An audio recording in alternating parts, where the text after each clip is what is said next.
Shalom jemaat yang dikasih Tuhan, selamat hari Minggu, selamat pagi, selamat beribadah di Gereja Reformasi Indonesia. Sebelum kita memulai ibadah di Minggu pagi ini, saya mohon HP semua di silent dan biarlah supaya kita beribadah dengan tenang dan tidak mengganggu teman-teman yang lain. Mari kita saksikan bersama video klip pelayanan Gereja Reformasi Indonesia bersama mitranya Mika dan Rama.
Karena kasih-Nya yang besar buat kita, kita dapat mengalami kasih Allah yang luar biasa itu, yang mengalir di kehidupan kita.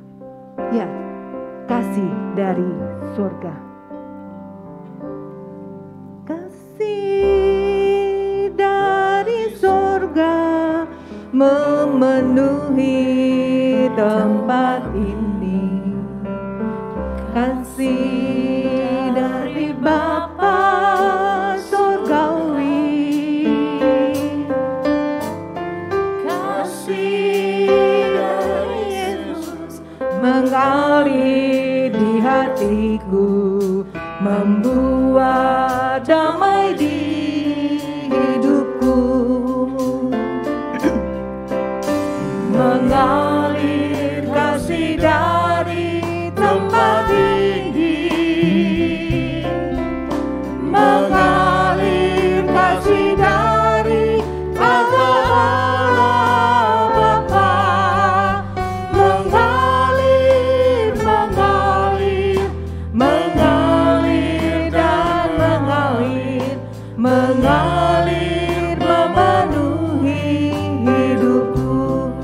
selamat beria. Kasih dari sorga memenuhi tempat ini. Kasih dari Bapa sorgawi. Wanita memuji Dia. Kasih dari Yesus mengalir di hatiku, membuat damai di hidupku. Bersama-sama mengalir.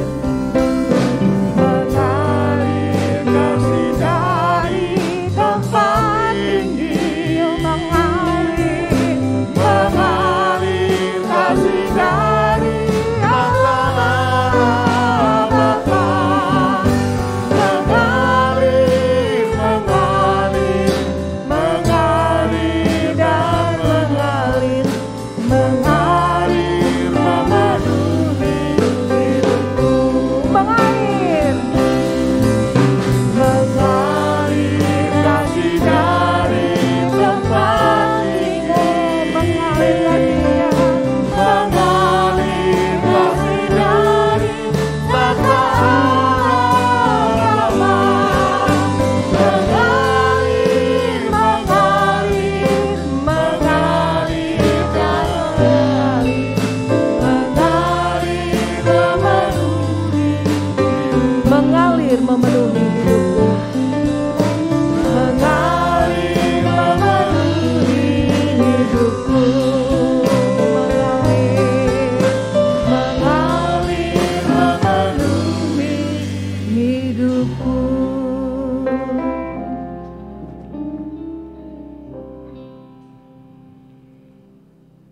Kita bersatu di dalam doa. Bapa yang baik, kami sungguh bersyukur buat berkat Tuhan yang terus boleh melimpah di dalam hidup kami. Kami bersyukur di minggu yang kudus ini, kami boleh datang ke hadapan Tuhan. Baik yang datang di tempat ini maupun yang melakukannya atau mengikutinya lewat live streaming. Kami percaya semua karena anugerah Tuhan. Bapa yang baik, kami berdoa.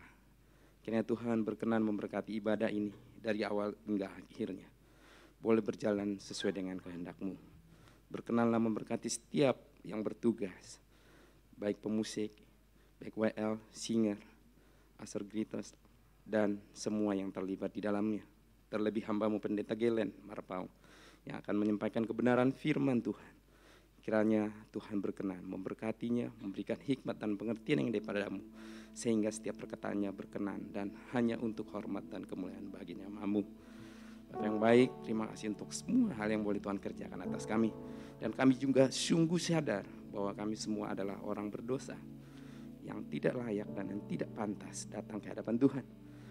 Oleh karena itu Tuhan, berbelas kasihanlah atas kami.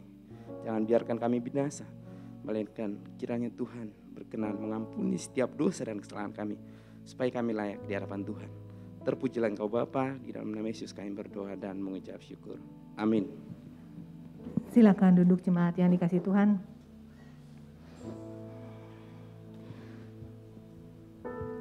Rata-rata dari manusia mungkin di Indonesia ini juga punya hutang ke bank. Mungkin rata-rata ya, mungkin dari kita ada juga yang tidak.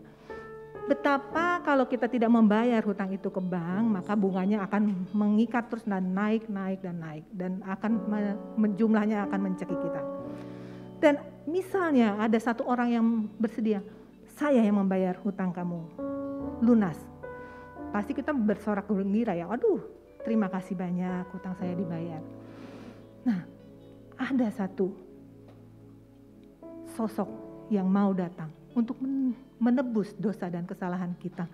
Yang seharusnya kita berhutang membayar dosa kita di kayu salib. Namun dia datang untuk kita menebus dosa dan kesalahan kita.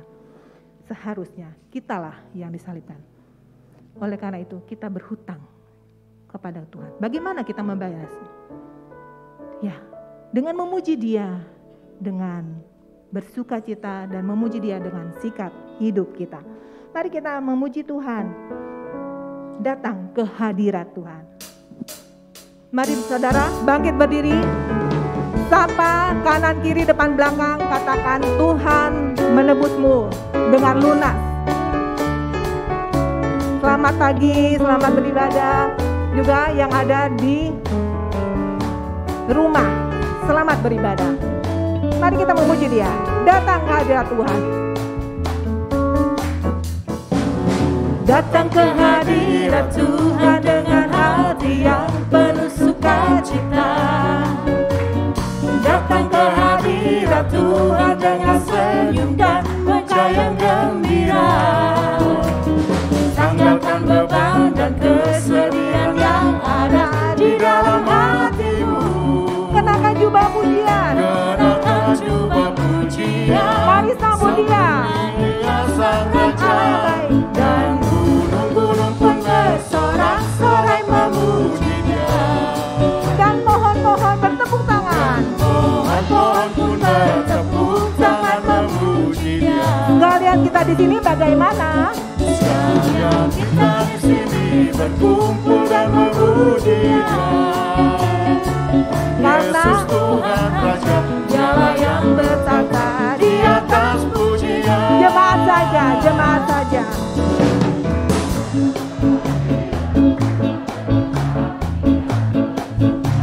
Amin.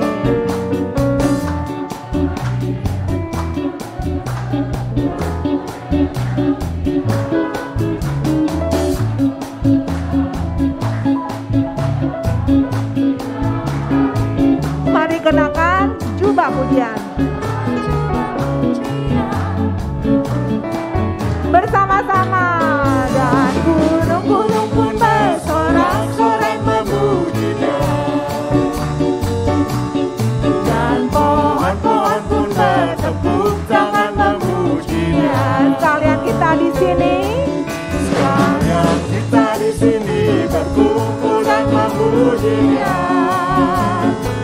Yesus Tuhan Raja, Dialah yang bertata di atas. pujian. Yesus Tuhan Raja, Yesus Tuhan Raja, Dialah yang bertata di atas pujian. Yesus Tuhan, Yesus Tuhan Raja, Dialah yang bertata di atas pujian. amin. Dia Raja kita yang menuntun perjalanan hidup kita. Dan Dia tidak pernah meninggalkan kita. Kita bersyukur karena kita punya Allah yang hidup. Sebab Dia hidup, kita mempunyai hari esok.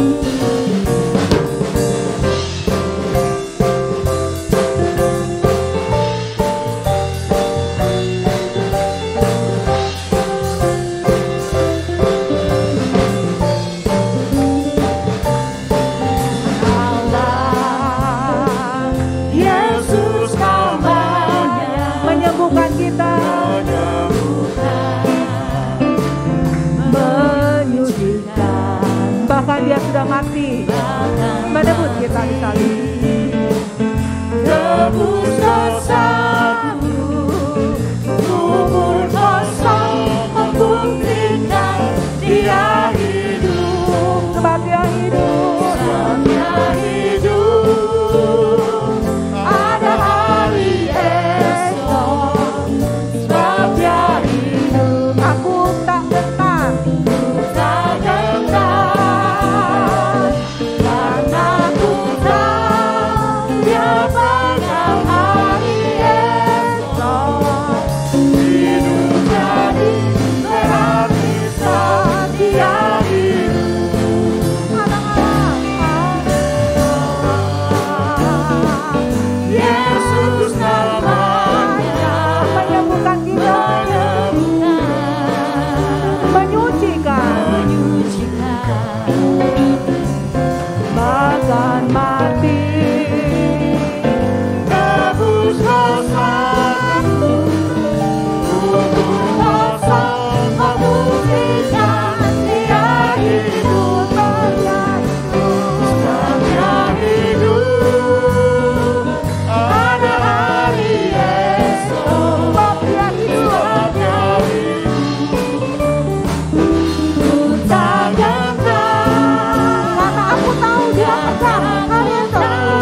Silakan duduk jemaat yang dikasihi Tuhan.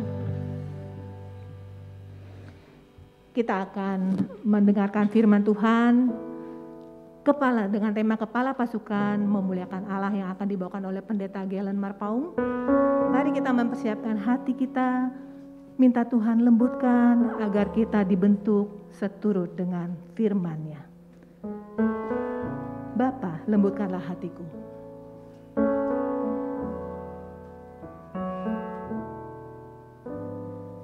Bapa, lembutkanlah hatiku untuk dapat lebih mengasihi-Mu. Bapa, bentuklah diriku untuk dapat menjadi saksi-Mu dan mengerti rencana-Mu di dalam hidupku. Jadikan aku semakin indah di hadapan-Mu. Terima kasih Yesusku, terima kasih Yesusku. Puji syukur hanya bagi Tuhanku. Terima kasih Yesusku, terima kasih Yesusku. Puji syukur hanya bagi Tuhanku. Sekali lagi kita angkat pujian ini. Bapa, lembutkan hatiku. Bapa, lembutkanlah hatiku untuk dapat lebih mengasihi-Mu. Bapa, aku rindu Engkau bentuk. Bentuklah diriku untuk dapat menjadi saksi-Mu dan mengerti rencana-Mu di dalam hidupku. Jadikan aku semakin indah di hadapan-Mu. Terima kasih Tuhan. Mari bangkit berdiri jemaat. Terima kasih Yesusku, terima kasih Yesusku. Puji syukur hanya bagi Tuhanku. Terima kasih Yesusku, terima kasih Yesusku. Puji syukur hanya bagi Tuhanku. Puji syukur hanya bagi Tuhanku. Puji syukur hanya bagi Tuhanku.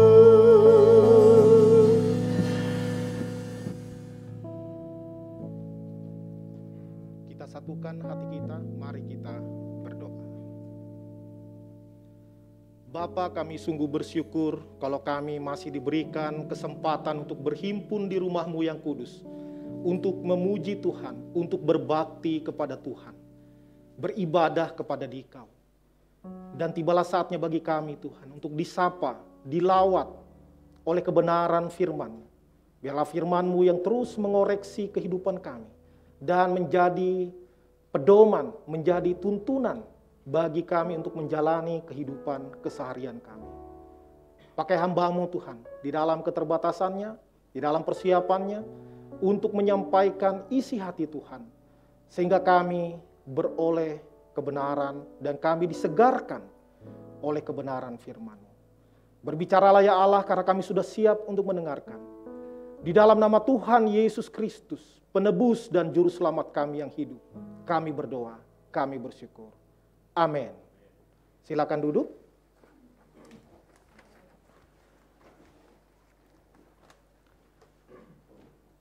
Wah, hampir nggak ada kursi lagi tersisa ya. Semakin ramai. Ya, ini yang benar nih. Nah, yang ini pasti disukai Tuhan. Amin. Amin. Siapa yang sudah menghadiri IIMS beberapa hari ini? Indonesia International Motor Show di JI Expo? Nggak ada yang ngajak saya ya. Kalau ada yang ngaku takut. Oh ada ya, kenapa saya nggak diajak? Kita di sini juga IIMS, tapi lebih seru. Ya, ini namanya ibadah ini mengingat salib. Ibadah ini membahas salib. Ya, ini IIMS juga. Ya, ibadah ini mengagungkan salib. Dan itu jauh lebih penting. Ya, ikut IIMS di sana penting juga ya, biar kita up to date, melihat model-model terbaru. Ya, ada yang hybrid, ada yang elektrik ya. Tetapi itu hanya sementara. Tetapi ibadah ini membawa kita kepada kebenaran, membawa kita kepada kekekalan. Ya, karena yang dibahas tentang apa? Tentang Yesus, tentang salib. Ya, MS-nya bisa my savior, penebusku, penyelamatku. Itulah yang kita bahas. Ya, dan gereja kita di dalam menuju salib kita membahas 7 seri tentang salib yang semuanya dikemas secara komprehensif, secara step by step sehingga mencapai puncak titik kulminasinya ketika kita akan merayakan Jumat Agung yang akan kita peringati 5 hari lagi. Jadi kalau kemarin-kemarin itu penyisihan, ya, penyisihan. Kadang orang ada yang masih malas kalau nonton penyisihan, ya. Terbukti nih ya, tambah lama tambah banyak orangnya. Kalau nonton Champions League atau World Cup, Piala Dunia, kadang ada orang masih penyisihan. Nanti, ya maka hari ini adalah semifinal, penting. Ya makanya pasti nanti Jumat Agung itu finalnya, ya itu finalnya. Pasti kita lebih excited, kita pasti lebih semangat mengikutinya. Dan hari ini yang menjadi tema di semifinal, semifinal ya, yang ke seri ke-6 dari 7 seri salib yang akan disampaikan melalui pelayanan Gereja Reformasi Indonesia adalah kepala pasukan memuliakan Allah. Kepala pasukan memuliakan Allah. Kita akan membaca beberapa bagian firman Tuhan. Intinya adalah ada 3 ayat. Ada Matius 27 ayat 54, ada Markus pasal 15 ayat 39, dan Lukas pasal 23 ayat 47. Itu inti dari tentang kepala pasukan Romawi memuliakan Allah. Namun untuk memberikan pengertian yang lebih komprehensif kepada kita akan membaca 2 perikop. Yang pertama dari Matius pasal ke-27 ayat 45 sampai ayat 56 dulu. Saya akan bacakan bagi kita semua. Demikian sabda firman Tuhan. Mulai dari jam 12 kegelapan meliputi seluruh daerah itu sampai jam 3. Kira-kira jam 3 berserulah Yesus dengan suara nyaring, Eli, Eli, lama sabachthani. Artinya, Allahku, Allahku, mengapa engkau meninggalkan aku? Mendengar itu beberapa orang yang berdiri di situ berkata, ia memanggil Elia. Dan segeralah datang seorang dari mereka, ia mengambil bunga karang, mencelupkannya ke dalam anggur asam, lalu mencucukkannya pada sebatang bulu dan memberi Yesus minum. Tetapi orang-orang lain berkata, jangan, baiklah kita lihat apakah Elia datang untuk menyelamatkan dia. Yesus berseru pula dengan suara nyaring lalu menyerahkan nyawanya.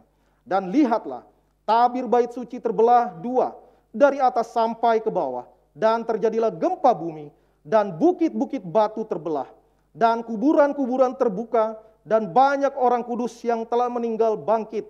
Dan sesudah kebangkitan Yesus, mereka pun keluar dari kubur, lalu masuk ke kota kudus dan menampakkan diri kepada banyak orang. Kepala pasukan dan prajurit-prajuritnya yang menjaga Yesus menjadi sangat takut ketika mereka melihat gempa bumi dan apa yang telah terjadi. Lalu berkata, sungguh ia ini adalah anak Allah. Dan ada di situ banyak perempuan yang melihat dari jauh, yaitu perempuan-perempuan yang mengikuti Yesus dari Galilea untuk melayani dia. Di antara mereka terdapat Maria Magdalena dan Maria ibu Yakobus dan Yusuf dan ibu anak-anak Zebedeus. Satu lagi dari catatan dari Lukas pasal 23 ayat 44 sampai ayat 49. Demikian firman Tuhan. Ketika itu hari sudah kira-kira jam 12. Lalu kegelapan meliputi seluruh daerah itu sampai jam 3.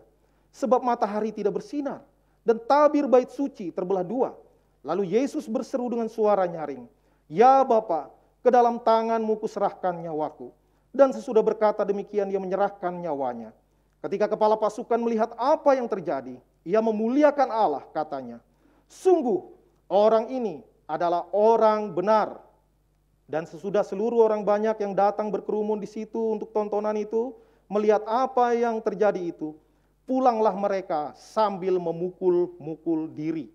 Semua orang yang mengenal Yesus dari dekat, termasuk perempuan-perempuan yang mengikuti dia dari Galilea, berdiri jauh-jauh dan melihat semuanya itu. Sedemikian jauh pembacaan firman Tuhan. Berbahagialah kita yang membaca, merenungkan, dan melakukan firman Tuhan di dalam kehidupan kita hari lepas hari. Beberapa waktu yang lalu saya sudah memberikan penjelasan kepada kita semua mengenai bahwa crucifixion is not a fiction, ya. Bahwa peristiwa salib bukanlah fiksi yang dikarang-karang oleh rasul-rasul, apalagi oleh Rasul Paulus untuk mempropagandakan kebohongan kekristenan kepada dunia. Tetapi peristiwa salib adalah peristiwa historis yang benar-benar terjadi dan terbukti bukan hanya dari kitab suci Kristen, tapi juga dicatat oleh orang-orang yang bukan Kristen. Ditulis oleh sejarawan Yahudi yang bernama Yosefus, ditulis oleh sejarawan Romawi yang membenci kekristenan bernama Cornelius Tacitus, dan itu dicatat dan masih ada sekarang. Manuskripnya masih disimpan. Ada yang disimpan di Italia, ada yang disimpan di Perancis, dan itu terbukti. Maka kalau ada yang mengatakan bahwa peristiwa salib itu hanya pura-pura, itu hanya diserupakan, maka orang yang mengatakan demikian harus memberikan bukti yang lebih kuat. Ya, bukti yang lebih kuat bahwa kisah salib hanyalah isapan jempol. Dan hari ini kita membahas lagi dari kitab suci Kristen bagaimana ada data-data tambahan yang memang benar-benar terjadi, yang tidak tercatat di dalam kitab-kitab sejarah, tetapi tercatat di dalam Injil. Karena apa? Karena Injil dicatat oleh para saksi mata yang pada waktu itu masih hidup, dan data-data itu masih gampang untuk dikonfrontir sekiranya rasul-rasul mencatat peristiwa-peristiwa palsu. Masih banyak orang yang hidup pada zaman itu, karena itu hanya berjarak beberapa puluh tahun. Seperti saya katakan, peristiwa G30 SPKI bisa dilacak karena masih banyak saksinya sampai sekarang. Demikian juga peristiwa salib baru terjadi beberapa puluh tahun, dicatat, dan itu masih bisa dikonfrontir kepada saksi-saksi yang masih hidup pada zaman Injil-Injil ini ditulis. Dan di sini kita akan melihat beberapa peristiwa yang dibahas di perikop yang tadi kita baca tentang apa saja yang terjadi di dalam peristiwa salib.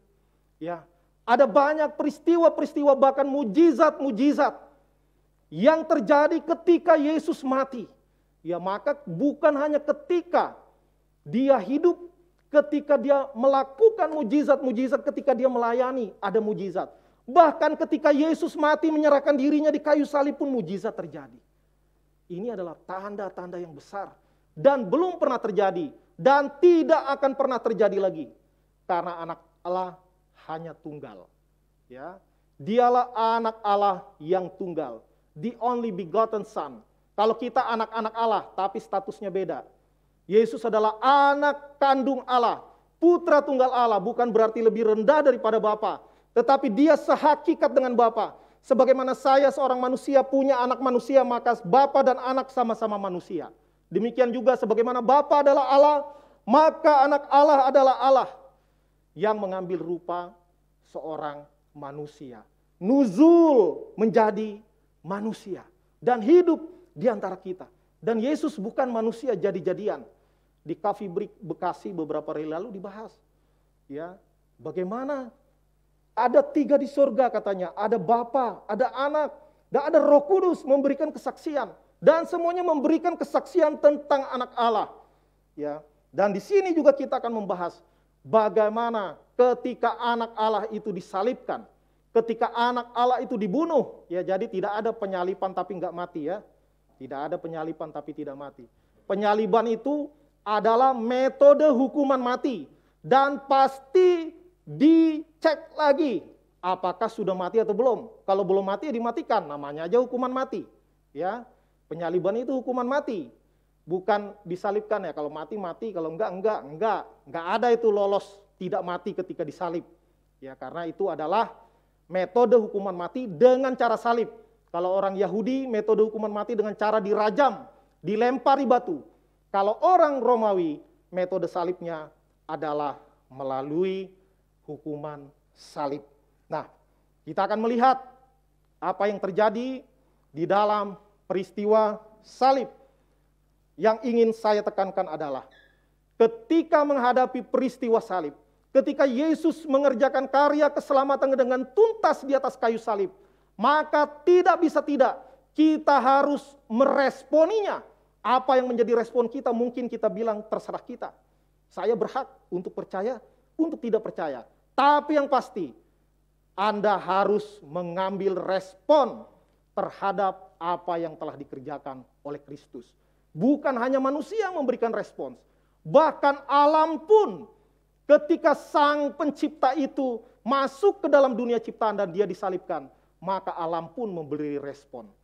Ada banyak peristiwa yang terjadi di seputar salib Kristus. Tadi kita baca, yang pertama ada 2 perikop yang kita baca sama, memberitakan bagaimana kegelapan terjadi. Kegelapan ini bukan seperti mendung karena mau hujan, tetapi ini tentunya adalah kegelapan yang adalah intervensi ilahi, bagaimana alam semesta pun memberikan respon terhadap peristiwa penyaliban Yesus Kristus. Maka kalau kegelapan kita bisa mengertinya sebagai alam pun berduka, alam pun bersedih ketika pengadilan memutuskan hal yang paling tidak adil. Ya, ada ketidakadilan di dalam pengadilan, sampai sekarang masih terjadi. Tetapi pada saat itu memang sangat buruk sekali. Ya, tidak ada saksi yang meringankan, tidak ada saksi ahli, langsung dituduh, langsung dieksekusi, langsung dibawa, langsung disalibkan. Ya, ada berapa banyak orang yang terkena vonis mati, tetapi bisa puluhan tahun baru dieksekusi. Ada lagi yang ada bukti baru, akhirnya batal eksekusinya. Di Indonesia pernah terjadi, Mary Jane. Udah mau dieksekusi, wah ada bukti baru dari negaranya, maka ditunda eksekusinya. Tetapi Yesus udah saksinya saksi palsu, tuduhannya tuduhan palsu, langsung dieksekusi. Begitu ngerinya, ya, pengadilan yang sangat tidak adil. Belum pernah terjadi dan tidak akan terjadi lagi. Bagaimana Yesus, orang yang tidak pernah berdosa, disalibkan, maka alam pun merespon. Kegelapan melanda, mulai dari jam 12 sampai jam 3. Itu gelap pada saat itu. Dan kemudian yang sudah dibahas minggu yang lalu, bagaimana bait Allah tercabik. Ya, bait Allah tercabik dari atas sampai ke bawah.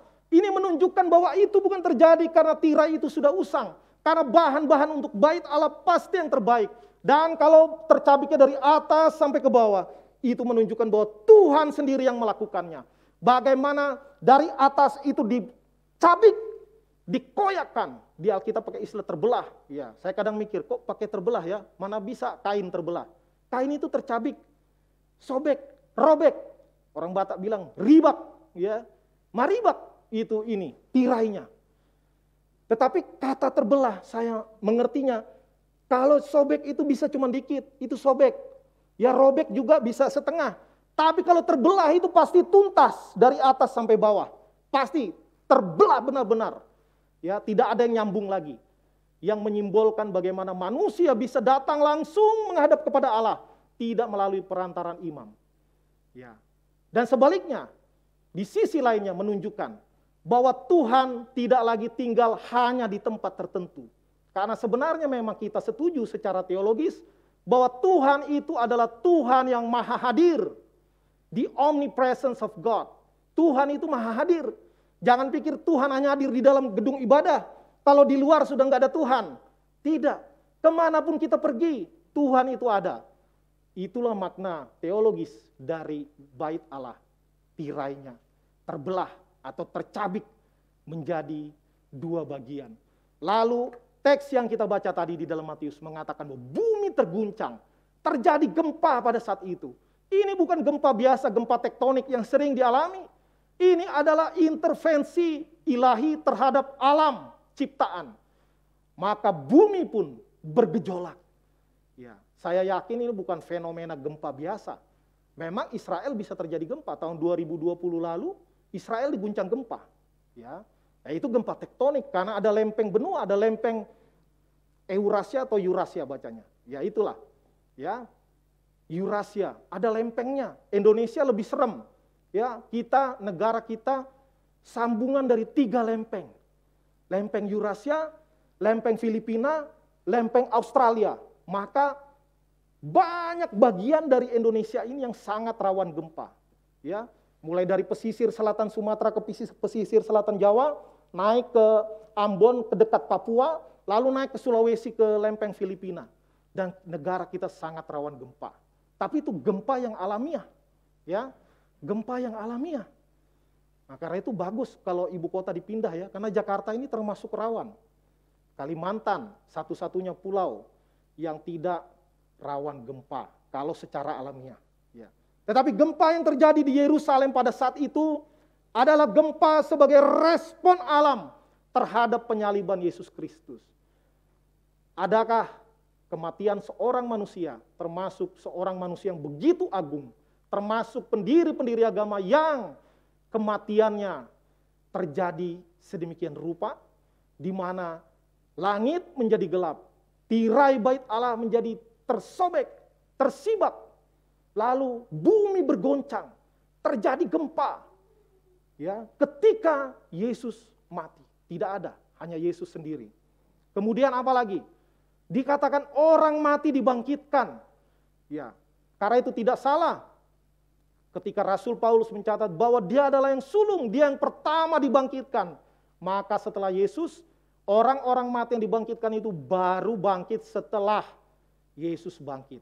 Maka Yesus menjadi yang sulung, dibangkitkan dari antara orang mati. Maka orang-orang kudus, Injil Matius mencatat, orang-orang kudus itu juga dibangkitkan. Dan sempat masuk ke kota kudus itu. Masuk ke Yerusalem. Menjadi bukti bahwa kebangkitan itu memang ada. Maka kasihanlah, atau bahasa Injil, celakalah orang yang tidak percaya adanya kebangkitan. Karena di zaman itu, setelah Yesus bangkit, ada beberapa orang kudus juga yang dibangkitkan untuk menunjukkan bahwa kebangkitan itu memang ada, bahwa kuasa maut itu telah dipatahkan, kuasa maut telah dihancurkan. Ya, telah dipatahkan, telah dihancurkan. Jadi nggak perlu diusir lagi. Ya, kadang orang berdoa lucu kan. Kuasa setan kami patahkan, kami hancurkan, kami usir. Mana bisa lagi diusir, orang udah patah kok. Ya, udah hancur. Ini hanya jokes ya. Makanya kalau berdoa pun kita pilih-pilih kata. Ya, jangan asbun. Nanti orang yang rasional, kok udah dipatahkan, kok diusir, gimana orang diusirnya? Harus dianterin dong, orang udah patah. Ya, jadi ya udah. Kita kembali kepada teks. Bagaimana orang mati dibangkitkan. Dan itu orang-orang kudus. Lalu ketika Yesus sudah bangkit, mereka juga masuk ke kota kudus dan menemui banyak orang. Dan ini terjadi. Bagaimana Yesus telah menang dengan gilang gemilang atas kuasa maut. Ya, maka alam begitu merespon. Bahkan orang-orang kudus dibangkitkan pada saat itu. Dan yang kita bahas, inti kita hari ini adalah kepala pasukan diselamatkan. Kepala pasukan yang dimaksud di sini adalah istilahnya itu adalah centurion. Centurion ya. Di dalam pasukan Romawi ada namanya legiun. Legiun itu pasukan 6.000 orang. Lalu pasukan 6.000 orang ini dibagi menjadi 10 bagian. Ada 600 kompi ya. Lalu kompi ini terbagi lagi atas 3 manipel, 200. Dan dari 200 kelompok 200 ini dibagi 2 lagi. Dibagi 100, namanya centuri. Lalu kepala pasukan 100 ini yang melihat Yesus ini namanya centurion. Century diserap dalam bahasa Inggris jadi century. Ya, jadi abad, 100 artinya. Itu dari bahasa Itali. Lalu masuk ke tanah Batak, century, susah ngomongnya. Lama-lama jadi sianturi. Ya. Lalu centurion, orang Batak juga bilang, sianturion, katanya gitu ya. Ya ini cocokmologi ya, bukan sejarah benar-benar analisa sastra, bukan. Kebetulan saja, kebetulan. Ya, ini namanya ilmu kotak-katik kata. Ya, sianturion, ya, centurion ya, bukan sianturion. Ya, artinya kepala pasukan 100. Maka patut diduga bahwa kepala pasukan ini sudah mengikuti mulai dari penangkapan Yesus. Karena Yesus ditangkap oleh pasukan Bait Allah yang pakai pentung, lalu juga oleh pasukan Romawi yang pakai pedang. Ya, pasukan Bait Allah, penjaga Bait Allah nggak pakai pedang, pakainya pentung. Ya, setidaknya kalaupun dia tidak ikut langsung, dia pasti mendapat data-data. Bagaimana Yesus ditangkap, mereka ikut nangkap, mereka ikut bawa ke Pilatus. Lalu mereka lihat bagaimana Yesus dilemparkan tuduhan-tuduhan palsu. Tapi namanya pasukan serdadu, itu hatinya nggak baperan ya. Siapa di sini yang nonton drakor langsung meleleh air matanya? Nggak ada yang ngaku. Ya, banyak, terutama wanita ya.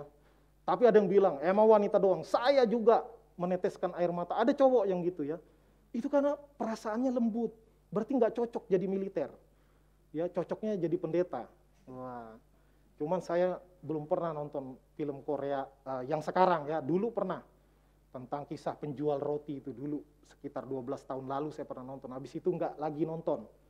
Ya, nah serdadu itu kaku, tegas. Ya namanya serdadu, tugasnya kalau perlu membunuh musuh, membunuh. Dia kan, aduh kasihan nanti kalau punya anak, punya istri gimana. Belum lagi kalau punya utang di bank tadi. Ya tadi WL bilang, nanti utangnya berutang, bunganya berbunga. Susah dia kembalikan, susah anak istrinya kembalikan utangnya. Serdadu nggak mikir itu. Kalau dibilang serang, serang. Ya nggak mikir ini nanti anak cucunya gimana. Enggak, itu tugas dia. Dia nggak bisa, hati nuraninya, belas kasihnya nggak bisa dipakai. Maka kalau ditugaskan jaga-jaga, siksa-siksa, bunuh-bunuh, serang-serang. Itu tentara, apalagi serdadu Romawi. Yang begitu dikenal sampai sekarang. Kekuatan militer Romawi begitu luar biasa. Maka sangat mungkin bahwa centurion ini, kepala pasukan ini juga ikut di dalam penyiksaan Yesus Kristus. Bagaimana mereka menyiksa Yesus dengan begitu luar biasa. Mereka mengejek, menghina Yesus, mendendang, memukul, menempeleng, meludahi, merangkai mahkota duri untuk Yesus. Lalu ditekan lagi sampai nancep itu ya. Sampai nancep durinya itu di kepala Yesus. Mereka mana ada kasihan. Kalau kita nonton The Passion of the Christ, waduh begitu menyakitkan. Nontonnya aja nangis, saya pun nangis. Ya, walaupun serem-serem berewokan begini, nangis juga nonton The Passion of the Christ. Pertama kali nonton itu, waduh, langsung tertunduk. Begitu kejamnya penyaliban Yesus. Penyaliban normal itu bisa berhari-hari, nggak mati-mati orangnya. Ya, karena penyaliban itu bukan hukum, brutalnya penyaliban itu bukan kematiannya, tapi caranya mati itu perlahan-lahan dan begitu menyiksa. Sampai berhari-hari, dipaku kakinya, dipaku tangannya, berdarah pendarahan keluar, lalu setiap kali mau ambil napas, kuncinya itu di pernapasan. Dia mau napas itu, karena begini kan susah mau napas, kalau nggak percaya coba aja begini, bernapas itu agak berat. Maka ketika kaki udah lemah itu begini, susah mau tarik napas. Ya, disebutkan istilahnya asfiksiasi pernapasan. Maka tulangnya dipatahkan yang di kiri kanan Yesus biar cepat mati, karena menghormati hari Sabat Yahudi nggak boleh ada yang tergantung di kayu salib karena itu terkutuk. Maka untuk menguduskan hari Sabat tidak ada yang boleh tergantung. Maka di kiri kanan Yesus masih seger, belum banyak disiksa. Makanya mereka kakinya dipatahkan supaya langsung begini nggak bisa tarik napas, ya selesai lah kalau nggak bisa tarik napas. Ya, kalau nggak percaya silakan coba, jangan tarik napas 2 jam. Ya, dan buktikan sendiri. Ya, tapi jangan bilang saya yang suruh ya, terserah. Nah, jadi seperti itu.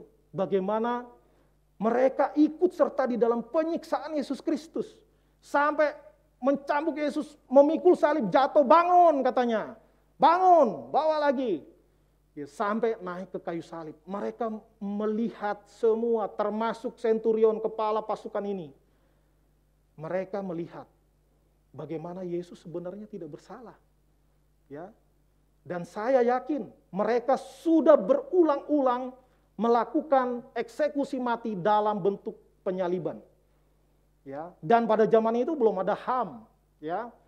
Pasti jauh lebih banyak orang dieksekusi mati daripada zaman sekarang yang sudah mengedepankan hak asasi manusia. Maka dari antara semua rentetan yang pernah mereka lakukan, eksekusi mati melalui penyaliban, Mereka pasti melihat bagaimana ini lain daripada yang lain. Kok proses pengadilannya cepat sekali. Keputusan langsung diambil, langsung dieksekusi. Dan disiksa begitu hebat. Tanpa ditemukan kesalahan. Pilatus pun mau bela Yesus, bingung. Masa udah begitu bergejolak. Maka amukan masa. Ya, takut mereka ngamuk, terjadi kegaduhan, nanti gubernur bisa bahaya kedudukannya karena dianggap tidak bisa mengelola keadaan ricuh. Maka dia, Pilatus, memutuskan mengikuti kehendak orang banyak. Maka dari sini kita bisa melihat bahwa istilah Vox Populi, Vox Dei perlu dianalisa ulang. Suara rakyat, suara Tuhan. Karena dengan suara rakyatlah pemilik dunia itu disalibkan. Ya. Belum tentu, ya. Jadi suara rakyat belum tentu suara Tuhan. Rakyat yang mana? Rakyat yang bagaimana? Rakyat yang takut akan Tuhan kah? Atau rakyat yang membenci Tuhan? Atau rakyat yang melawan Tuhan? Nah, jadi demikian. Bagaimana karena desakan massa, maka akhirnya pemimpin mengambil keputusan yang sebenarnya dia pun tahu bahwa Yesus itu tidak bersalah. Tetapi demi jabatan, demi pangkat, maka dia melacurkan kebenaran. Apa yang terjadi, terjadilah. Yang penting saya selamat. Dia cuci tangan. Dan massa makin namanya massa udah mulai diikuti keinginannya, makin menjadi-jadi. Biarlah kesalahannya ditanggungkan atas kami dan anak cucu kami. Ya. Dan tidak lama, 40 tahun kemudian, bukan hanya tirai bait Allah yang terbelah dua, tetapi bait Allah dihancur leburkan oleh Jenderal Titus dari penguasa Roma, runtuhkan, menghancur lantakkan, meluluh lantakkan bait Allah pada tahun 70 Masehi, dan Israel tercerai-berai ke seluruh bumi. Baru beberapa puluh tahun yang lalu, tahun 1948, hampir 2000 tahun, bangsa Israel hilang dari muka bumi. Dan baru sekarang sisanya kembali membentuk satu negara lagi. Ya, bagaimana ketika mereka menolak Yesus sebagai Mesias, bukan Mesias secara politik, tetapi dia adalah raja di dalam kehidupan kita. Dia adalah raja yang kekuasaannya bukan hanya bertahan puluhan tahun, tetapi bertahan sampai selama-lamanya, sampai kesudahan zaman, sampai di surga. Dia tetap memerintah. Dan kepala pasukan itu pasti orang pilihan. Dia adalah lebih baik daripada yang terbaik itu. Dia masih lebih baik lagi. Dia pasti punya kualitas yang begitu hebat. Orang yang begitu fokus terhadap tugasnya dan tidak gampang terombang-ambing oleh keadaan. Hatinya nggak berperan. Ya, ini tugas negara, ini perintah komandan. Dia akan lakukan. Dan bagaimana setelah dia mengikuti semua rentetan peristiwa demi peristiwa di dalam proses penyaliban. Mulai dari penangkapan, pengadilan, menuju Bukit Golgota. Dan sampai Yesus ke situ terjadi perubahan yang begitu signifikan. Matahari langsung meredup, ya, nggak dibilang bagaimana prosesnya, apakah itu tiba-tiba awan mendung kumpul semua di situ, atau mataharinya langsung berkurang sinarnya. Bisa jadi. Ya, karena di Alkitab beberapa kali Tuhan mengintervensi alam semesta. Di kitab Yosua dicatat bagaimana matahari berhenti di posisinya. Ya, matahari berhenti di posisinya. Tentu bukan matahari yang berhenti sebenarnya, ya. Bumi yang berhenti berputar sementara, maka matahari diam di situ. Lalu di zaman Hizkia pernah bayangan itu berbalik. Kebalik dia, bukan begini dia. 40 menit. Dicatat. Bisa. Ya, dan kegelapan dan gempa seringkali dinyatakan. Di kitab Wahyu dikatakan akan terjadi kegelapan, akan terjadi gempa, akan terjadi bencana di mana-mana, dan itu terjadi. Tetapi ketika nanti di hari kiamat akan terjadi yang belum pernah terjadi sebelumnya. Dengan skala yang maha dahsyat. Itu yang akan terjadi. Nah, kepala pasukan melihat fenomena itu. Ya, dia lihat, wah kok langit lain nih. Ya, waktu itu belum ada BMKG ya. Jangan-jangan pun menurut mereka yang ahli, mereka lihat ini seharusnya cerah hari ini. Makanya dilaksanakan eksekusi. Tapi kok tiba-tiba gelap? Ya, tiba-tiba gelap. Dan ketika Yesus menyerahkan nyawanya, langsung gempa terjadi. Gempa terjadi. Maka mereka menjadi takut. Kata takut di sini memakai kata yang sama ketika murid-murid Yesus melihat transfigurasi Yesus bersama dengan Musa dan Elia di bukit, maka menjadi menyilaukan, maka mereka menjadi takut, dan itu takut mengandung ketakjuban, takut mengandung penghormatan. Kata itu yang sama dipakai di sini. Bagaimana mereka melihat takut, bukan kayak, Pak, mau ke toilet, takut, anterin dong. Ya, bukan itu ya, itu takut yang lain. Ini takut yang dengan kehormatan, dengan ketakjuban. Bagaimana kepala pasukan itu menjadi takut. Dia lihat, waduh, yang begini belum pernah terjadi seumur hidup dia. Karena itu akhirnya apa? Akhirnya keluar satu kalimat yang luar biasa. Ini adalah pernyataan iman. Ya, bukan kayak sekarang, wow, bravo, keren, mantap. Bukan begitu. Tapi dia bilang, sungguh orang ini orang benar. Itu istilah Lukas. Ya, di Matius dibilang, sungguh dia ini adalah anak Allah. Karena ketika detik-detik kematiannya semua merespon. Alam semesta memberi respon akan penciptanya yang dalam tubuh kemanusiaannya sedang menghadapi, kalau istilah tetangga sebelah, sakaratul maut, detik-detik kematian. Ya, itu menegangkan. Sebenarnya orang nggak takut mati, yang takut itu caranya mati ya. Makanya ada yang berharap lagi tidur, saya pengennya mati waktu lagi tidur.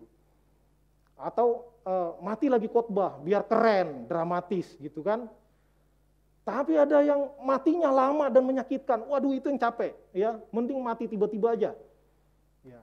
Jadi seperti itu.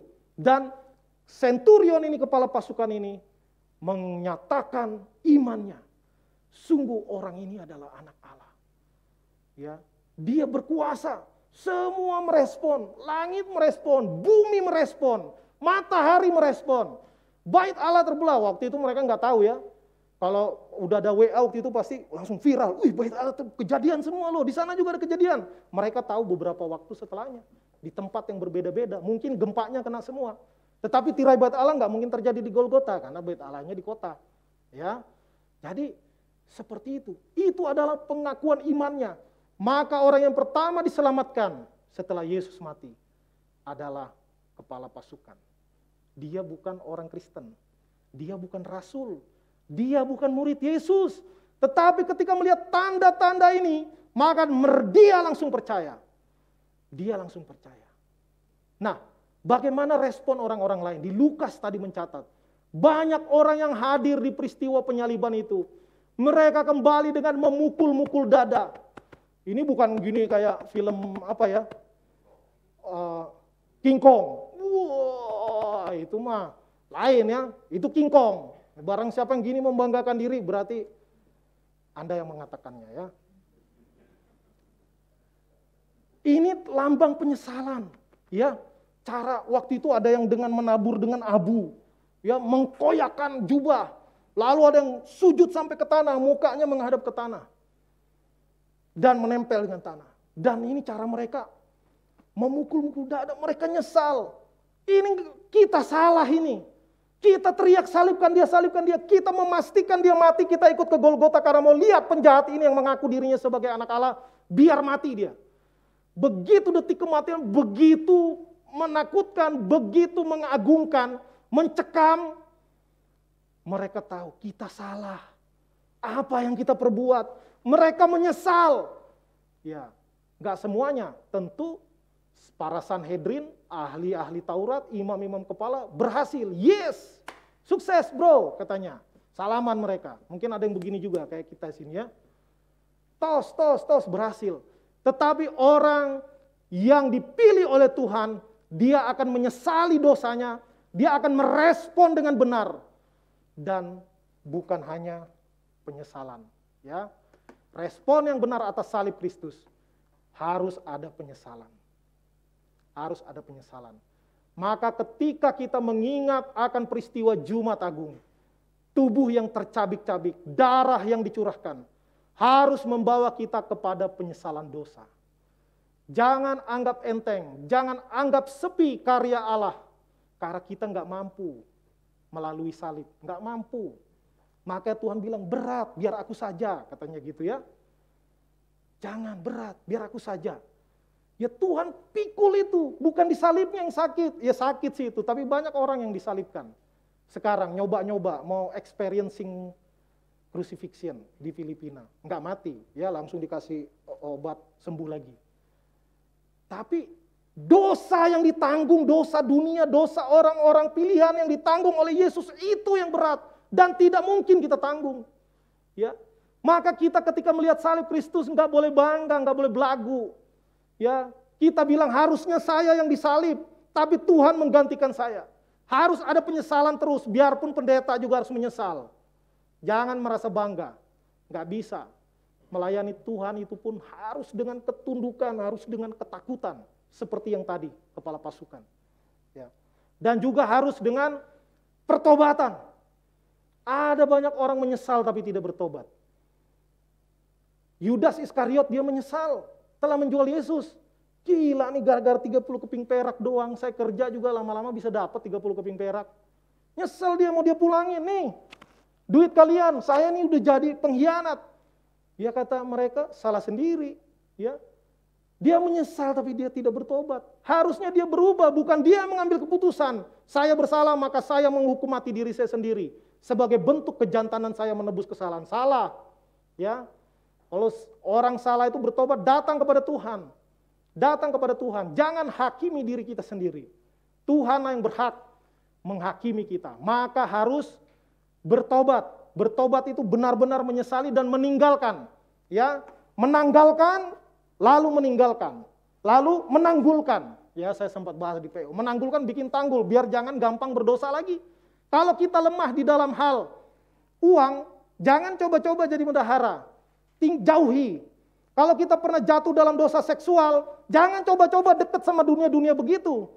Ya, kok saya ke sana ya, sorry. Sana, nggak ada orang. Jangan coba deket-deket. Kita nih punya kelemahan masing-masing ya, beda-beda. Jangan bilang, wos, dia mau nakal, kita juga nakal. Bidangnya aja yang beda, ya. Termasuk hamba Tuhan, termasuk majelis, apalagi jemaat, ya. Jadi jangan coba-coba. Yang kelemahan kita itu kita menjauh, jangan merasa kuat. Ya, jangan jatuh di lubang yang sama. Lalu terakhir, tidak cukup hanya bertobat, kita harus mengabdi. Kita ini udah ditebus. Kita merdeka, tapi kita merdeka dari dosa. Kita menjadi hamba Kristus. Kita menjadi hamba kebenaran. Jadi bukan kita merdeka, saya mau udah diselamatkan, bebas dong. Saya mau jadi kaum rebahan, yang penting saya udah diselamatkan. Nggak bisa. Ya, kita harus mengabdi. Kita harus berjuang, kerjakan keselamatanmu. Bukan setelah diselamatkan ongkang-ongkang kaki, nggak ada tuh. Kerjakan keselamatanmu. Ya, karena apapun yang kita kerjakan tidak pernah sebanding dengan yang Tuhan kerjakan. Tapi kita harus terus kerjakan. Kejarlah kekudusan. Kejarlah itu. Kalau bisa dapat mahkota itu, aku meninggalkan apa yang ada di belakangku, menghadapkan diri pada ada yang di hadapanku, dan aku berlari-lari mengejar tujuan. Ya, bukan santai-santai. Kejar, semangat. Maka apa yang menjadi distraksi di dalam hidup kita untuk mendekat kepada Tuhan? Kita harus koreksi diri masing-masing. Apakah dengan keberadaan saya sekarang, saya semakin dekat sama Tuhan atau semakin sibuk sehingga lupa Tuhan? Maka kita mulai melakukan pembenaran diri. Ya. Wah, Tuhan kan maha tahu, Tuhan kan maha kasih, nggak apa-apa ya. Tuhan sih maklum, namanya juga manusia, pendeta juga manusia, apalagi saya, ya. Maka kita suka melakukan pembenaran seperti itu, bukan kebenaran ya, pembenaran, merasa benar, mencari alasan. Maka kita lihat diri kita masing-masing. Tuhan Yesus sudah menanggung dosa kita. Maka kita harus selalu datang kepada Tuhan dengan penyesalan, dengan pertobatan yang sungguh, dengan pengabdian, supaya kita dilayakkan oleh Tuhan. Orang yang dihapus hutangnya harus berterima kasih dan selalu tunduk ketika ketemu orang yang melunasi hutangnya, harus hormat. Jangan bilang siapa suruh bayar utang gue utang lagi biar nanti ada yang bayar lagi yang lain. Wah, itu keliru, itu kualat itu orang kayak gitu. Ya. Maka mari kita menghadap kepada peringatan Jumat Agung dengan penyesalan, dengan pertobatan, dengan pengabdian. Kiranya Tuhan menolong kita. Kita berdoa. Tuhan, kami sadar bahwa kami manusia biasa yang penuh dengan kelemahan. Bahkan tidak jarang kami jatuh ke dalam dosa. Bahkan dosa yang sama. Karena itu ya Tuhan, dengan kesadaran penuh, dengan kerendahan kami datang kepadamu. Terus memohon pengampunan. Ajarkan kami untuk terus memfokuskan diri kami di sepanjang kehidupan kami, memandang kepada salib Kristus dan menghayatinya. Dan menjalani kehidupan kami dengan penuh takut akan Tuhan. Kami sadar tidak mudah, tetapi kami memohon pertolongan yang daripada Tuhan. Ya Tuhan, siapkan diri kami untuk lebih lagi ketika kami menghadapi Jumat Agung yang akan kami peringati beberapa hari lagi. Kiranya Tuhan tolong kami untuk memeriksa seluruh kehidupan kami. Kiranya Tuhan yang meneliti, memeriksa, mengoreksi, sehingga hidup kami benar-benar ada perubahan. Supaya hidup kami terus ditransformasi oleh Tuhan. Hidup kami semakin indah di tangan Engkau. Hidup kami jangan sia-sia, tetapi boleh membawa kemuliaan bagi nama Tuhan, menjadi saksi Kristus kepada saudara-saudara kami, kolega kami, mitra kami, partner kami. Karena itulah kami seharusnya memang lakukan, menjadi saksi Kristus. Tolong kami ya Tuhan. Kami juga berdoa ya Tuhan untuk jemaat-jemaat Tuhan. Untuk mereka yang berulang tahun di minggu berjalan, kiranya Tuhan berkati. Tuhan limpahkan segala yang baik di dalam kehidupan mereka. Kami juga berdoa bersuka cita atas operasi yang sudah berhasil dari Ibu Merdiani Chandra yang pasang ring dan berhasil dengan baik dan saat ini dalam masa pemulihan. Tuhan pulihkan kesehatannya dan kiranya beliau boleh dipulihkan dan kembali ke Jakarta dalam keadaan selamat dan di waktu-waktu mendatang boleh bersama-sama dengan kami beribadah kepada Tuhan. Untuk Bapak Ucok juga di dalam kesehatan papanya yang mengalami gangguan kesehatan dan masih akan dilakukan diagnosa sepanjang minggu ini, kiranya Tuhan tolong. Sehingga diagnosa boleh berjalan dengan akurat dan dapat ditentukan treatment atau tindakan medis yang diperlukan untuk menolongnya kembali pulih. Nah, untuk persiapan kami atau untuk ibadah Jumat Agung dan Paskah, IO yang menyiapkan segala sesuatu kiranya boleh merancangkan dengan sebaik-baiknya. Dan terlebih daripada itu yang paling penting adalah setiap kami mempersiapkan hati untuk datang kepada ibadah perjamuan kudus, ibadah Jumat Agung dan Paskah dengan sikap hati dan motivasi yang benar. Kami juga berdoa Tuhan untuk pergumulan yang tidak bisa kami sebutkan satu persatu. Mungkin ada jemaat Tuhan yang sedang merindukan mendapatkan pasangan hidup. Mungkin ada yang sedang merindukan mendapatkan buah hati di dalam pernikahan yang mereka jalani. Mungkin ada yang sedang dalam masalah perekonomian. Mungkin ada yang sedang mencari pekerjaan. Mungkin ada yang memulai usaha baru. Kami memohon belas kasihan dan pertolongan Tuhan. Kiranya Tuhan pimpin kami untuk menantikan jawaban Tuhan dengan penuh iman, dengan penuh pengharapan kepada Tuhan. Seraya menyerahkan segala sesuatu kepada kedaulatan Allah. Karena kehidupan kami adalah berdasarkan kerelaan kehendak Allah. Terima kasih Tuhan. Roh Kudus, sempurnakan doa kami dan jawablah seturut dengan kerelaan kehendak Allah Tritunggal saja. Untuk bangsa dan negara kami Tuhan, kami terus memohon kiranya pandemi ini boleh berlalu, segera menjadi endemi, dan kami terus menjadi bagian dari solusi bagi bangsa ini. Biarlah kami terus menjaga protokol kesehatan, supaya kami menjadi bagian dalam upaya pencegahan juga. Dan melalui kehidupan kami, juga kami menjaga diri dan menjaga orang-orang yang kami kasihi, agar juga dalam keadaan sehat dan baik. Terima kasih Tuhan, terpujilah namamu, di dalam nama Tuhan Yesus Kristus. Kami berdoa, kami bersyukur. Amin. Jemaat diundang berdiri, kita akan mengikrarkan pengakuan iman kita.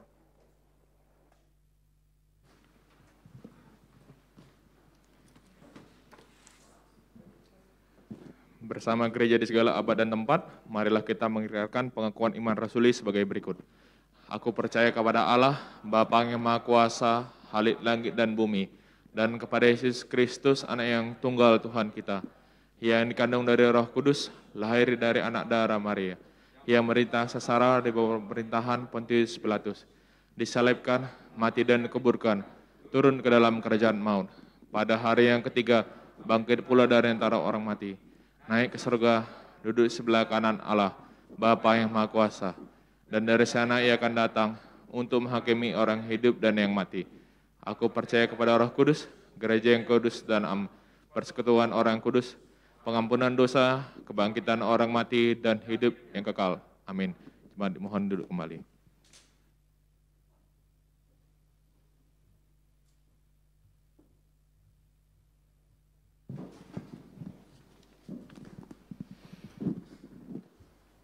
Jemaat yang dikasih Tuhan, kita akan menyampaikan persembahan kita. Ada 2 kantong yang akan diedarkan, yaitu kantong hitam untuk operasional gereja dan kantong merah untuk kepanitiaan Jumat Agung. Ayat pengantar persembahan diambil dari 2 Korintus 8 ayat 12 yang berbunyi demikian. Sebab jika kamu rela untuk memberi, maka pemberianmu akan diterima. Kalau pemberianmu itu berdasarkan apa yang ada padamu, bukan berdasarkan apa yang tidak ada padamu. Amin. Mari kita memberikan yang terbaik sesuai yang Tuhan sudah percayakan kepada kita. Kita mengangkat pujian kita, bawa persembahanmu.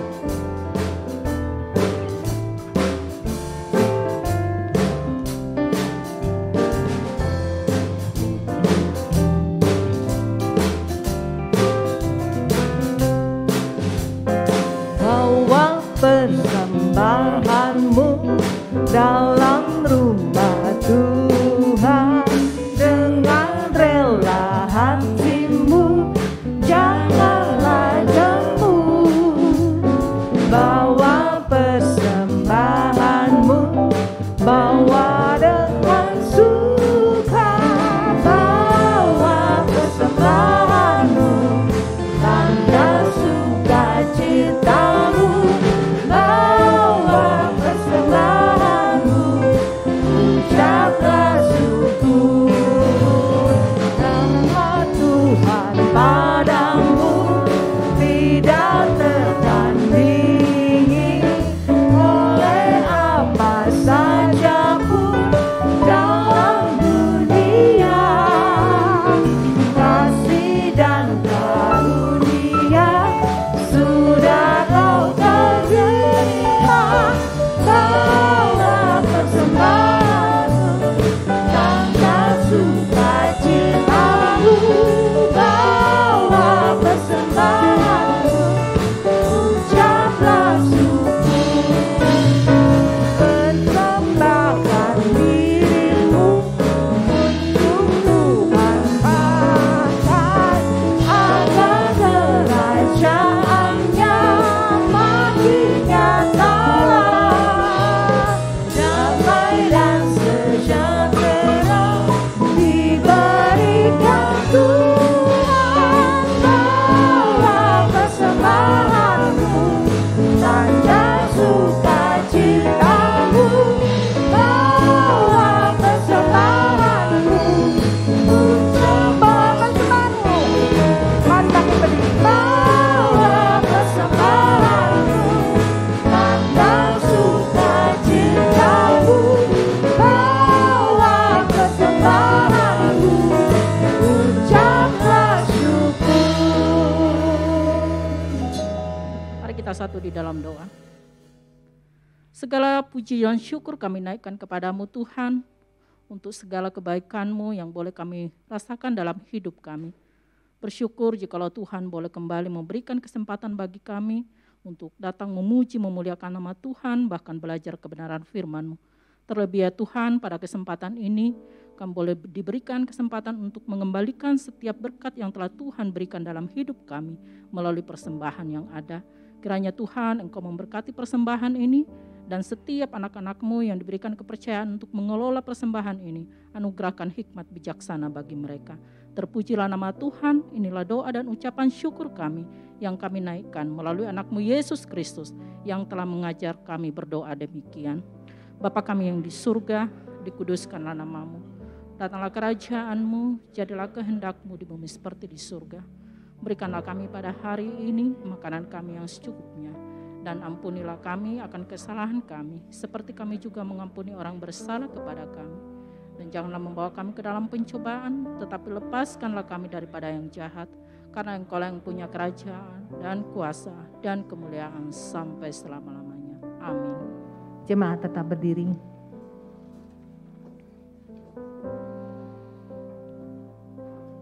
Kita akan kembali ke kehidupan kita masing-masing. Mari kita membaca petunjuk hidup baru yang diambil dari 2 Petrus 1 ayat 3 bersama-sama.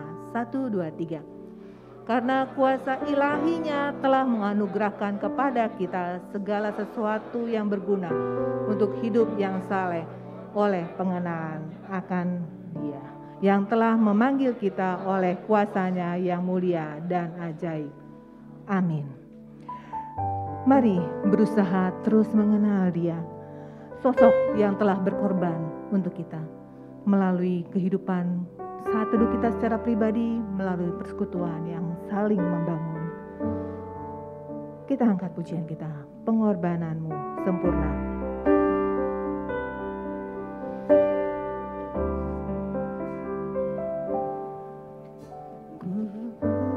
Hidup oleh yang terbaik ku terima darimu,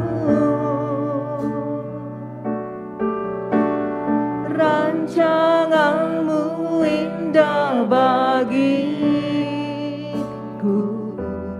sebab ku hidup selalu di dalammu. Tiada pernah ku meragukan bukti kasih dan karya salibmu. Kau telah mati gantikan hidupku, sebab itu ku selalu bersyukur.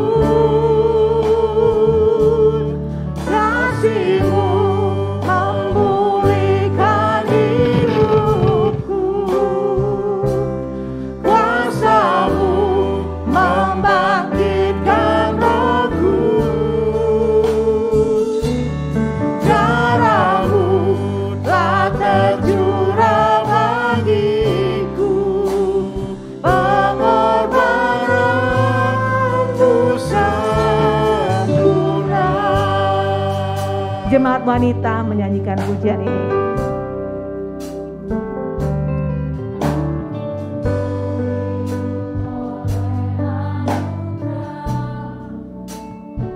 Kita telah menerima yang terbaik dari Tuhan. Nyawanya dikorbankan buat kita, menebus kita, umat yang berdosa.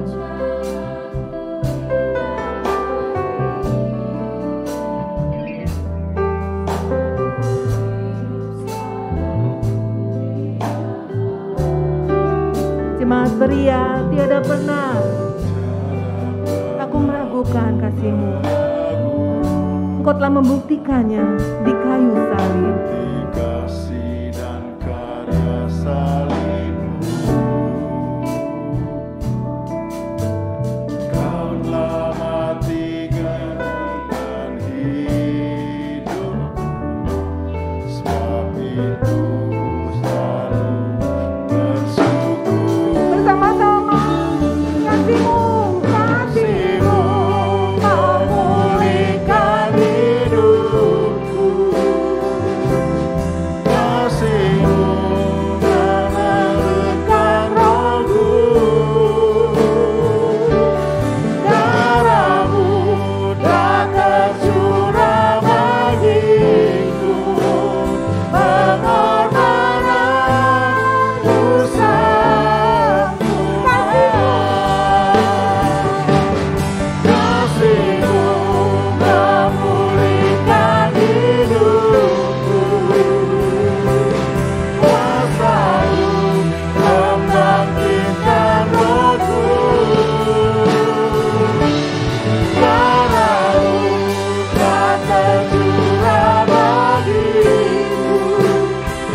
sungguh sempurna Tuhan. Karena itu Engkau juga menginginkan, mengajak kami untuk menuju kepada kesempurnaan, baik di dalam pengertian, di dalam iman kami kepada Tuhan, dan di dalam perjalanan kehidupan keseharian kami mengiring Tuhan. Tolong kami Tuhan, bawa kami kepada kesempurnaan. Kami sadar ada banyak tantangan, godaan, baik dari luar diri kami maupun dari dalam diri kami sendiri. Karena itu kami memohon pertolongan, tuntunan, belas kasihan-Mu atas kehidupan kami. Kami sadar tidak mudah, tetapi Roh Kudus yang akan terus menuntun, menolong, membimbing kami. Jemaat yang dikasihi Tuhan, usai sudah ibadah kita akan menjalani kehidupan kita selama 1 minggu ke depan, bahkan sampai kepada ibadah Jumat Agung. Tuhan akan mencurahkan berkat-Nya kepada kita. Karena itu, arahkanlah hatimu kepadanya, angkatlah tanganmu, dan terimalah berkat daripadanya. Tuhan memberkati engkau dan melindungi engkau. Tuhan menyinari engkau dengan wajah-Nya dan memberi engkau kasih karunia. Tuhan menghadapkan wajah-Nya kepadamu dan memberi engkau damai sejahtera turunlah atas kita semua. Kasih yang sempurna dari Allah Bapa, penebusan dari Tuhan kita Yesus Kristus yang telah dikerjakannya dengan tuntas dan sempurna di atas kayu salib, dan pertobatan, penyesalan, pengabdian yang terus akan didorong, diajar, dituntun, dibimbing oleh arah Roh Kudus. Itulah yang menjadi bagian kita mulai saat ini sampai sepanjang segala masa. Amin. Haleluya.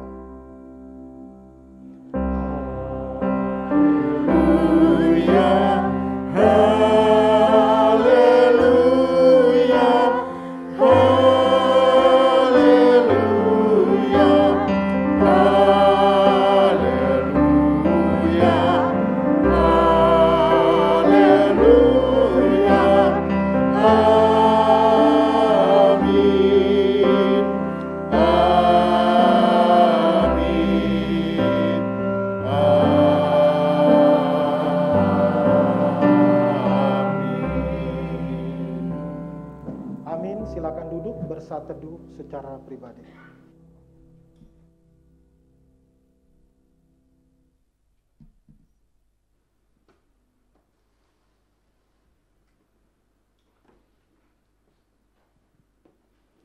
Amin. Shalom, selamat hari Minggu Bapak Ibu Saudara yang dikasihi Tuhan. Yang ada di ruangan ini juga Bapak Ibu Jemaat yang mengikuti ibadah secara live streaming. Bersyukur pada Tuhan, hari ini kita memasuki seri yang ke-6 untuk seri salib. Kekayaan kebenaran firman Tuhan yang terus menguatkan kita, menuntun kita, membimbing kita sebagai orang percaya dalam menjalani kehidupan. Terima kasih untuk Pak Pendeta Gelen dan seluruh tim pelayan pada hari ini, juga setiap jemaat Tuhan yang boleh beribadah. Bapak Ibu Saudara, izinkan saya untuk menyapa, apakah ada yang baru pertama kali beribadah bersama kami Gereja Reformasi Indonesia yang tempat ini? Kalau ada bisa angkat tangan. Yang baru pertama kali? Ada? Ada ya? Oh ya, si Dilan ya. Oke. Ya. Oke ya, bagi Bapak Ibu Saudara yang mungkin ada di Zoom, ada di YouTube juga yang baru pertama kali beribadah bersama kami. Selamat beribadah, selamat datang di Gereja Reformasi Indonesia dan mengikuti ibadah selanjutnya. Mari kita menyaksikan warta video Gereja Reformasi Indonesia.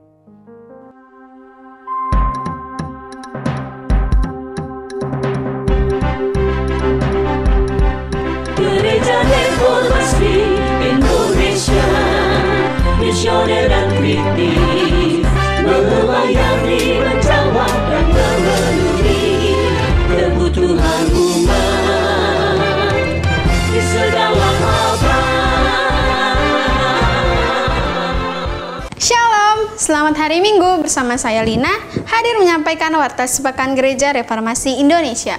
Ibadah tengah minggu, Persekutuan Oikumene, Rabu 13 April 2022, pukul 12.00 dengan tema Diampuni dan Mengampuni yang akan disampaikan oleh Pendeta Netson di Wisma Bersama.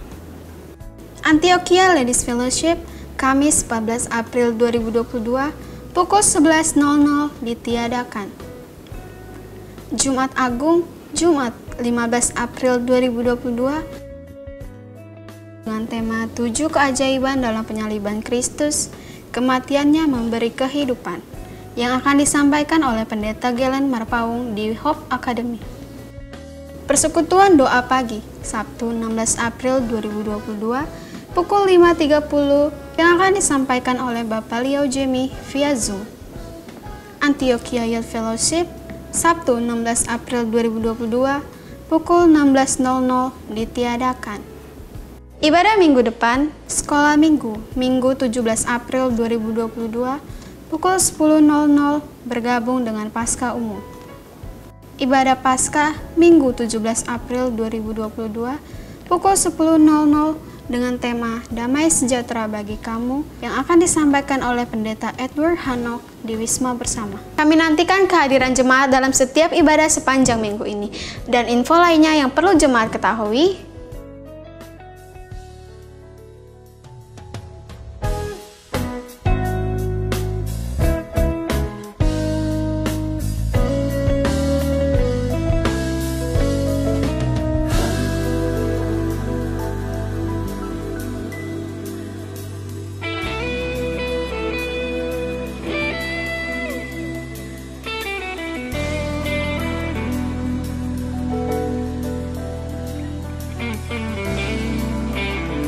demikian Warta Sepekan Gereja Reformasi Indonesia.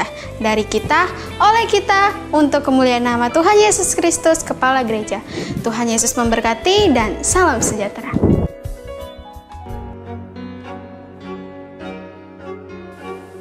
Zakeus merespon permintaan Tuhan Yesus dan keselamatan menjadi miliknya.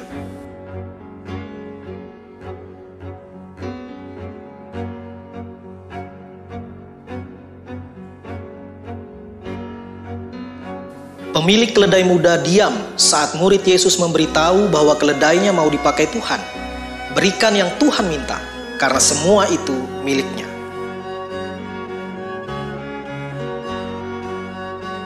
Ambisi Yudas membuatnya tuli dari suara Tuhan, tak peduli harga keselamatan, dan berakhir hidupnya di tanah darah.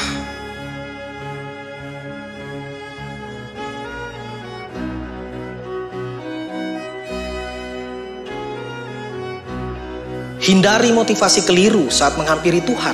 Tuhan tahu segalanya dan Dialah penciptamu. Taati dan ikuti Kristus.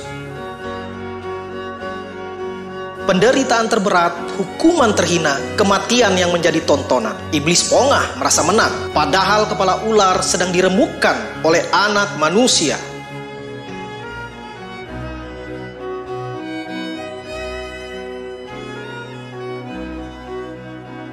Paku dan tombak menjadi tanda derita dan kematian Yesus. Kubur kosong, Yesus bangkit menjadi berita kemenangan bagi yang percaya kepadanya.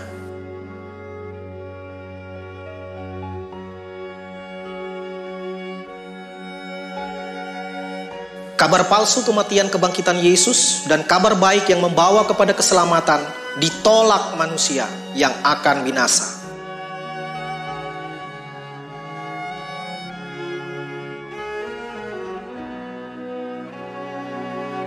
Simon dari Kirene mendapat kehormatan ikut memikul salib Yesus dan menyediakan gua kubur bagi Yesus melalui tugas paksa dari prajurit Romawi.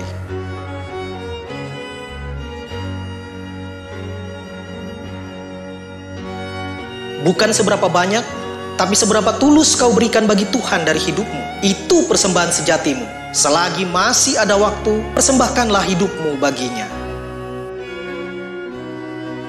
Tuhan mengingatkan murid-muridnya, ada bahaya mengancam. Tetapi Yudas dan Petrus lebih memilih kepentingannya ketimbang guru mereka. Siapakah yang terpenting di hidupmu?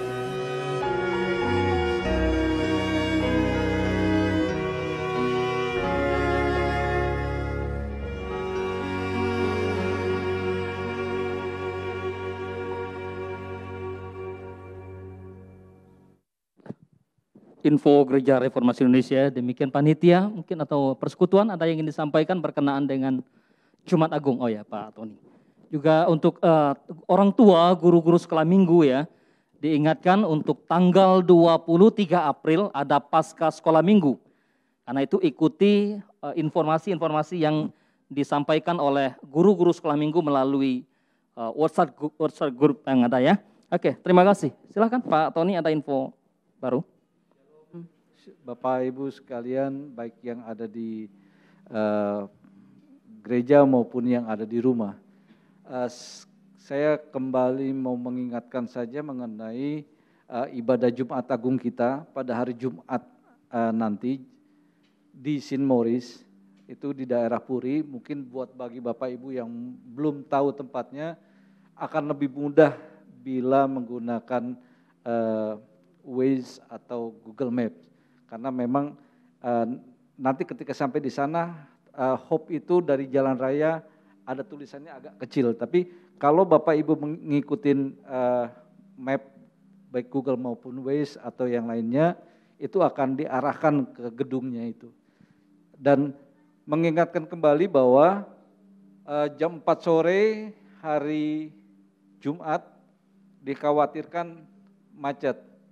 Jadi mohon persiapan dari Bapak Ibu sekalian untuk lebih awal, karena di daerah Jakarta Barat sana agak kurang bisa diprediksi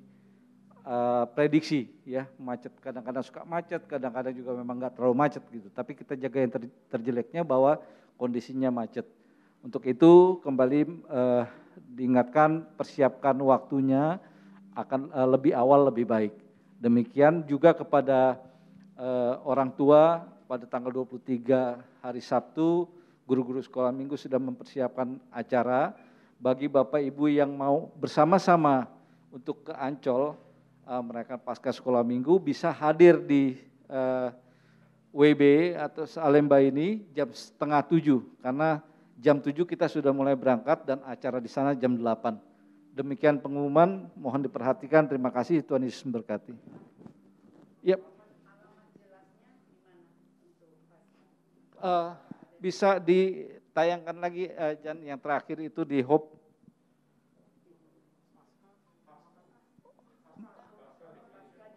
Oh, Jumat Agung di Hope Academy yang di Puri. Alamatnya di Multipurpose Room lantai UG, Jalan Puri, Indah Raya, Jakarta Barat. Nanti Bapak Ibu kalau yang bawa kendaraan bisa langsung parkir di depan lobi, lantainya, lantai berapa itu? Lantai 4 ya. Lantai 4. Jadi lobinya itu lantai 4. Hah? UG-nya ya. Tapi kita naik ya. Oh, lantainya 4 ya. Jadi turun ya ke UG ya. Nanti parkirnya di lantai 4. Gitu. Nanti lobinya di sana. Nanti akan diarahkan oleh tim penyambut dari panitia untuk mengarahkan lift untuk ke tempat ibadah kita. Tempatnya sangat baik, ruangannya cukup besar dan kemudian fasilitasnya lengkap untuk kita mengadakan acara di sana. Mohon kesiapan waktunya sampai nanti hari Jumat. Tuhan Yesus memberkati. Ya, terima kasih Pak Tony. Jadi mari kita semua mempersiapkan diri karena sekaligus juga pelayanan sakramen perjamuan kudus di Jumat Agung. Ibadah kita selesai, tetapi jangan langsung pulang. Berfellowship dulu di bawah satu dengan yang lain, dengan tetap memperhatikan protokol kesehatan. Selamat berulang tahun bagi Bapak Ibu Jemaat Tuhan yang berulang tahun sepanjang minggu ini. Tuhan menolong, Tuhan memberkati. Biarlah kita semua dalam pimpinan pemeliharaan Tuhan.